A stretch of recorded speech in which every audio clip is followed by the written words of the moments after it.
ఏదైతే జువల్దిన్న హార్బర్ పర్యటనలో భాగంగా చంద్రబాబు నాయుడు గారికి జగన్మోహన్ రెడ్డి గారు అయితే వార్నింగ్ ఇచ్చారు. అసలు ఆ వార్నింగ్ ని ఎలా చూడాలంటారు అసలు? ఒకటండి, వార్నింగ్ ఇవ్వటం లేకపోతే ఇంకోటి చేయటం అనేది ఏంది, అవన్నీ మేము అంటే నాకు తెలిసి బాబు గారు పట్టించుకోరు అవన్నీ కూడా. ఎందుకంటే ప్రజలు అన్ని గమనిస్తూనే ఉన్నారు.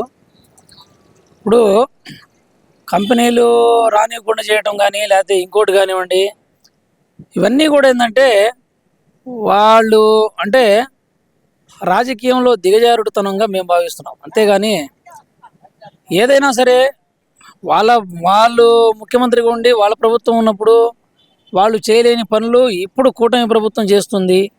కూటమి ప్రభుత్వం ముందుకు తీసుకుపోతా ఉంది.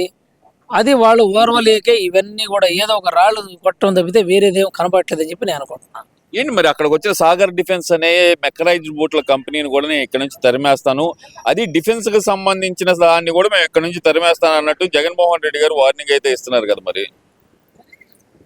ఎవరైనా సరే ముందు ముందు అధికారం వస్తే గనక మేము ఏం చేయాలో అనే మాట ఎవరు చెప్పరు. ఎందుకంటే అధికారం వచ్చేదాకా ఎవరైనా వెయిట్ చేస్తారు.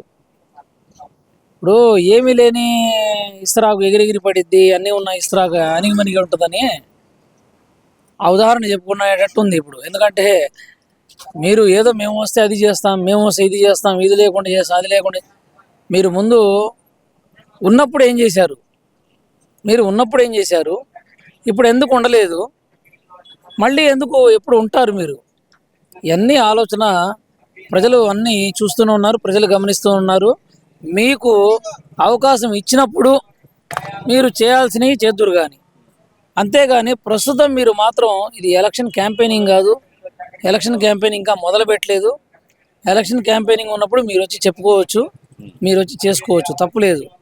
అంతేగాని ఇది ఇక్కడి నుంచే మీరు ఎలక్షన్ క్యాంపెయినింగ్ కళ్ళు మూసుకుంటే తెరుచుకుంటే 3 ఏళ్ళు గడిచిపోతాయి ఇక మనం అధికారంలో వస్తామనే మాట ఇది కరెక్ట్ అయితే కాదు. ఏంది ఇప్పుడు అలాగా రెచ్చగొట్టే విధంగా కాకుండా, రెచ్చగొట్టే దిశగా కాకుండా ఎప్పుడు కూడా ఏంటంటే ప్రజల్లో మమేకమై ప్రజల యొక్క నిజమైన కష్టాలు ఏందో చూసుకొని నిజమైన కష్టాలు విని వాళ్ళతో మీరు అన్నారు కదా, నేనున్నాను, నేను విన్నాను, నేను వాటిని పరిశీలిస్తున్నాను అన్నారు కదా ఏదో డైలాగు.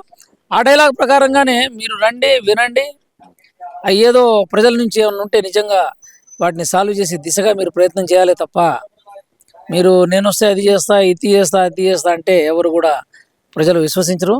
మీ మీద మళ్ళీ ఇంకోసారి అధికారం కట్టబెట్టడానికి అయితే రెడీగా ఉండరని చెప్పి నేను తెలియజేస్తున్నాను. అసలు ఎందుకని కంపెనీలను ఎవరైనా సరే మేము తీసుకొస్తాం అని అయితే చెబుతా ఉంటారు, ఇక జగన్మోహన్ రెడ్డి గారు మాత్రం కంపెనీని నేను తరిమేస్తాను అనే మాట గట్టిగా అయితే చెప్తున్నారు. ఎలా చూడాలంటారు అసలు ఈ పరిస్థితిని?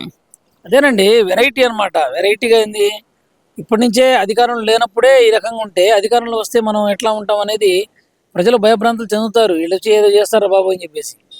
అలా కాకూడదు అనమాట. ఇప్పుడు ఏంటంటే ఒక కంపెనీలని ఇప్పుడు మీ ప్రభుత్వం లేనంత మాత్రాన ఆ కంపెనీలు ఉన్నాయి రాకుండా ఉండాలి, అభివృద్ధి చెందకుండా ఉండాలనే ధోరణి మీకు ఉండకూడదు. మీ చేతిలోనే అభివృద్ధి చెందాలి, మేమే డెవలప్ చేయాలని మీరు సహకరించాలి. 5 ఏళ్ళు వెనకబడతామా ఏంది? 5 ఏళ్ళు వెనక్కిపోతామా? రాష్ట్ర అభివృద్ధి 5 ఏళ్ళు వెనక్కి వెళ్ళిపోవాలా? మీకోసం వెయిట్ చేస్తూ ఉండాలా? సరే మీరే వస్తారనుకుందాం సపోజు. అనుకుంటే ఈ 5 ఏళ్ళు వెయిటింగ్ చేస్తూ మేము ఏమి ఖాళీ చేయకుండా, కూటమి ప్రభుత్వం ఏమి అభివృద్ధి చేయకుండా, ప్రజలతో తిట్లు తింటూ ఏమి చేయకుండా ఉండాలా? ఇది జరిగే పని కాదు. ఎందుకంటే ఏ ప్రభుత్వం వచ్చినా, ఇప్పుడు కూటమి ప్రభుత్వం వచ్చినా ఇంకోటి వచ్చినా ఏదంటే ఎక్కువ శాతం ఏంటంటే ఈ కూటమిలో 3 పార్టీలు ఉన్నాయి కాబట్టి ఆ 3 పార్టీలు పోటీలు పడి అభివృద్ధి చేయాలి, ఆ రాష్ట్రాన్ని బాగా అభివృద్ధి చేయాలనే దిశగా పవన్ కళ్యాణ్ గారు కానివ్వండి, చంద్రబాబు నాయుడు గారు కానివ్వండి, మోడీ గారు కానివ్వండి, ఇట్లా ఆలోచిస్తూ ఉంటేనే ముందుకు దూసుకుపోతూ ఉంది ఇప్పుడు అభివృద్ధి ఒక్కసారిగా. అంతేగాని పవన్ కళ్యాణ్ గారు ఖచ్చితంగా చెప్తున్నారు, అన్ని చోట్ల కూడా చెప్తున్నారు, ఇట్లా ఉండకూడదు, నాకు అట్లా ఉండాలి, అభివృద్ధి బాగుండాలి, ఎవరు ఇబ్బంది పడకూడదు మన ప్రభుత్వంలో అని చెప్పేసి అంత ఇదిగా చెప్తూ ఉన్నారు. ఒక పక్కన చంద్రబాబు నాయుడు గారు గట్టిగా వార్నింగ్లు ఇస్తున్నారు. ఎమ్మెల్యేలకు కానీ వాళ్ళకి కానీ తేడాలు వస్తే మాత్రం ఎప్పటికప్పుడు రిపోర్ట్లు తెప్పించుకుంటున్నారు. అలానే పెద్ద పెద్ద కంపెనీలని లోకేష్ బాబు గారు కానివ్వండి, వాళ్ళని పిలిచి వీళ్ళని పిలిచి ఇంటర్నేషనల్ లెవెల్లో వాళ్ళని ఏమేమి కావాలో, స్థలాలు కావాలో, కరెంటు కావాలో, ఏం కావాలో, ఏం ఫెసిలిటీస్ కావాలో అలా పనుల్లో నిమగ్నమై ఎవ్వరు కూడా ఒక నిమిషం కూడా ఖాళీ లేకుండా ఉన్నారు. అలాంటప్పుడు మీరు వచ్చేసి ఏమన్నా జరక్క ఏమైనా ఉంటే మీరు వచ్చి ప్రజల్లో తిరిగి ఏమైనా కావాలంటే మీరు తిరుగుతా అంటున్నారు కదా, ప్రజల్లో వస్తానంటున్నారు కదా, వచ్చేసి మీరు కలిసి ఏమైనా ఉంటే చెప్పండి. అంతేగాని ఒక పబ్లిసిటీ దీనిలాగా ప్రజల్లో తిరుగుతుంటే ఒక జనాలు ఫుల్గా వచ్చేసి జనాలు చూడటానికి ఎవరినైనా వస్తారండి. ఏ రాజకీయ నాయకుడు మరి వచ్చినా. జోల్ దినక మాత్రం ఎందుకన్నారు ఈసారి జనాలు తగ్గారు? అసలు ఏకంగా ఆ ఫిషర్మెన్స్ ఎవరైతే గనక ఉన్నారో వాళ్ళే అతన్ని బాయ్కాట్ చేసిన పరిస్థితి ఎందుకు వచ్చిందంటారు? అదేనండి చెప్తున్నా కదండి. ఇప్పుడు అధికారంలో లేనప్పుడు మాట్లాడే మాట వేరుగా ఉంటుంది. అధికారంలో ఉన్నప్పుడు అసలు ఇంటర్వ్యూలే ఇవ్వాల, బయటకే రాలా. అప్పుడు తాడేపల్లి ప్యాలెస్లోనే ఉన్నారు కదా. మరి అలాంటప్పుడు మరి అవన్నీ ఆలోచిస్తారు. పాతవి ఎవరు మర్చిపోరు కదండి. ఎవరో ఒకళ్ళు ఇప్పుడు పాతవి అని మర్చిపోయిన ఏం కాదు. ప్రజావేదిక కూల్చారు రాగానే. ప్రజావేదిక మనకి ఎంతో అవసరమైంది కదా. ఎన్నో కోట్ల రూపాయలు ఖర్చు పెట్టి కట్టించారు దాన్ని పగలు కొట్టేశారు. ఇట్లా వాళ్ళు బాబు గారి చేతిలో ఏవైతే ప్రారంభించారో అవన్నీ మనం కంటిన్యూ చేయకూడదు అన్న ధోరణిలోనే ఉన్నారు 5 ఏళ్ళు కూడా. అదేంది మీరు ప్రభుత్వం కదా, ప్రభుత్వం ఏ పని చేపడితే తర్వాత వచ్చిన ప్రభుత్వం దాన్ని కంటిన్యూ చేయాలి. ఆ దిశగా మీరు చేయలేదు కదా. సో ఇలాగా మీరు ఆ ఒపీనియన్తో అలా స్ట్రాంగ్గా అలాగా నేను ఏది చెప్తే జరగాల, నేను ఏది చేస్తే చేయాలా అనే స్ట్రాంగ్ దిశగా కనబడతా ఉంది మీరు మాట్లాడే తీరులో అని చెప్పేసి నేను తెలియజేస్తున్నాను. ఏంటి మరి జగన్మోహన్ రెడ్డి గారు అయితే లండన్ టూరు 25 రోజులు ఆ పాటు ఏదో లండన్ టూర్ ఉంటుంది అనే మాట అయితే అంటున్నారు. లేదంటే 20 రోజుల పాటు ఉంటుంది అంటున్నారు. ఎందుకంటారు అకస్మాత్తుగా ఇప్పుడు లండన్ పర్యటన వెనకాల యూరోప్ పర్యటన వెనకాల ఉన్న రహస్యం ఏమనుకోవచ్చు అంటారు? వెళ్ళిన వ్యక్తి తిరిగి వస్తాడంటారా? ఒకటండి అది ఇప్పుడు ఎండలు కూడా బాగా కాసినాయి కదా ఇక్కడ. ఎండలు బాగా కాస్తున్నాయి. మరి ఏమన్నా సేద తీర్చుకోవడానికి అక్కడ వెళ్తున్నారేమో. ఎందుకంటే అక్కడ కూలింగ్ ఏరియా కదా ఏరియా. ఎండాకాలం కూడా కూలింగ్గానే ఉంటుంది అటు. వెళ్తేనివ్వండి మనకేముంది. వెళ్తుంటారు వస్తుంటారు. పోయినసారి కూడా ఎన్నోసార్లు వెళ్ళారు. అయితే ఏంటంటే ఇంకోటి ఏంటంటే ఇక్కడ కొన్ని పనులు కానప్పుడు అంటే ఇక్కడ ఏమీ సమస్యలు లేవనెత్తే అంశాలు లేనప్పుడు వెళ్ళొచ్చు, వెళ్ళనివ్వండి. అది వాళ్ళ ఇష్టం అది. అంతేగాని దాని గురించి మనం ఏంటంటే అది పెద్ద విషయం అయితే కాదు.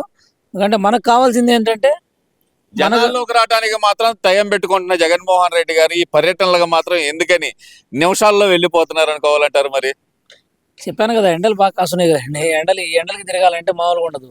ఎండలకు తిరగటం అంటే ఏంటి, సరే ఏదో ఇక వాళ్ళ ఇష్టం, వాళ్ళ మనసులో ఏముందో మరి వాళ్ళకి ఎట్లా అనిపిస్తే అది వాళ్ళ ఇష్టం, అది వాళ్ళ పర్సనల్ కాబట్టి అది మనకు సంబంధం లేదు. కాకపోతే ఏంటంటే మీరు అభివృద్ధిని అడ్డుకోవద్దు అనే మాట మేము చెబుతున్నాం. అభివృద్ధిని అడ్డుకోవద్దు, అభివృద్ధిని ఎగతాళిగా మాట్లాడొద్దు. లేకపోతే కూటమి సర్కారునేమో చేస్తున్నా సరే చేయట్లేదని చెప్పొద్దు. ఇలాంటివి మీరు మానుకోవాలనుకుంటున్నాం కానీ ఆర్థిక వ్యవస్థ బాగా కుప్పకూలి ఉంది. దాన్ని అభివృద్ధి చేయడంలో మీరు కూడా సహాయం చేయండి. ఏమన్నా ఎలా చేస్తే బాగుంటుంది. మీ ద్వారా ఎన్ఆర్ఎస్ని తీసుకురానివ్వండి. మీ ద్వారా ఎన్ఆర్ఎస్ని కూడా తీసుకొచ్చి కొంచెం ఏదైతే మంచి కంపెనీలు పెడతంలో ప్రభుత్వం తిప్పలు పడుతుందో అలాంటి తిప్పలు పడుతున్న టైంలో మీరు కూడా సహాయం చేయండి. అలా చేస్తే కొంచెం ప్రజల మన్నన పొందుతారు. మన్నన పొంది మంచి మీకు కూడా రేపు ఫ్యూచర్లో జరగబోయే అసెంబ్లీ ఎన్నికల్లో మీకు సీట్లు పెరగడానికి అవకాశాలు ఉంటాయి. ఈ చూడండి ఎలా చేశారు చూడండి, అపోజిషన్లో ఉన్నప్పటికీ కూడా ఇట్లాగా సహాయ సహకారాలు అందించారు ప్రభుత్వానికి అనే పేరు తెచ్చుకోండి. అంతేగాని ఏమీ చేయలేదు, కూటమి ఏం చేయలేదు, ఎవరు ఏం చేయలేదు, అభివృద్ధి లేదు, ఏం లేదు అనే మాట అనొద్దని చెప్పి నా యొక్క సలహా.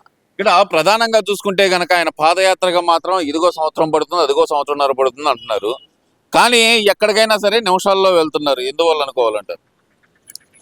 పాదయాత్ర చేస్తే పాదయాత్రలో అందరూ చెప్పాలి కదండి, సమస్యలు చెప్పాలా. మరి ఏం పెద్ద సమస్యలు ఉన్నాయని చెప్తారు? అదొక మైనస్ ఉండొచ్చు. ఎందుకంటే ఇప్పుడు ప్రజలకు ఏం కావాలో అవన్నీ కూడా అక్కడ హార్మోన్స్ అంది క్లోజ్ చేసినప్పటికి కూడా అక్కడ దాన్ని కూడా గ్యాసులు కూడా మెల్లగా ఎట్టగొట్టగా ప్రభుత్వం ఏదో ఒక రకంగా సహాయ సహకారాలు అందిస్తా కింద మీద పడి లాగుతూ ఉంది అది కూడా. సో ఇట్లాగా సమస్యల వలయాలు ఏం లేవు అక్కడ, కనబడట్లా. ఇలాంటి మూమెంట్లో వాళ్ళు పాదయాత్రలు చేసినా ఏం ఉండదు అక్కడ. అది కూడా ఒకటి కావచ్చు, వాళ్ళది క్యాన్సిల్ అవ్వడానికి లేకపోతే ఇంకోటి వాయిదా వేసుకోవడానికి అది కూడా ఒక రీజన్ కావచ్చు. ఎందుకంటే సమస్యలు ఉంటే పెద్ద సమస్యలు, ఫీజు రియంబర్స్మెంట్ కానివ్వండి, లేకపోతే అమ్మకు తల్లికి వందనం కానివ్వండి, ఇట్లాగా ఇవన్నీ ఏమన్నా పెద్ద సమస్యలు ఉంటే వారు పాదయాత్ర చేసినా బాగుంటుంది. ఏంటంటే లేవు కాబట్టి వాళ్ళే ఏమన్నా అనుకుంటున్నారేమో, మంచి పెద్ద సమస్యలు వచ్చినప్పుడు ఏమన్నా చేస్తారేమో, మరి నాకైతే తెలియదు. Thank you.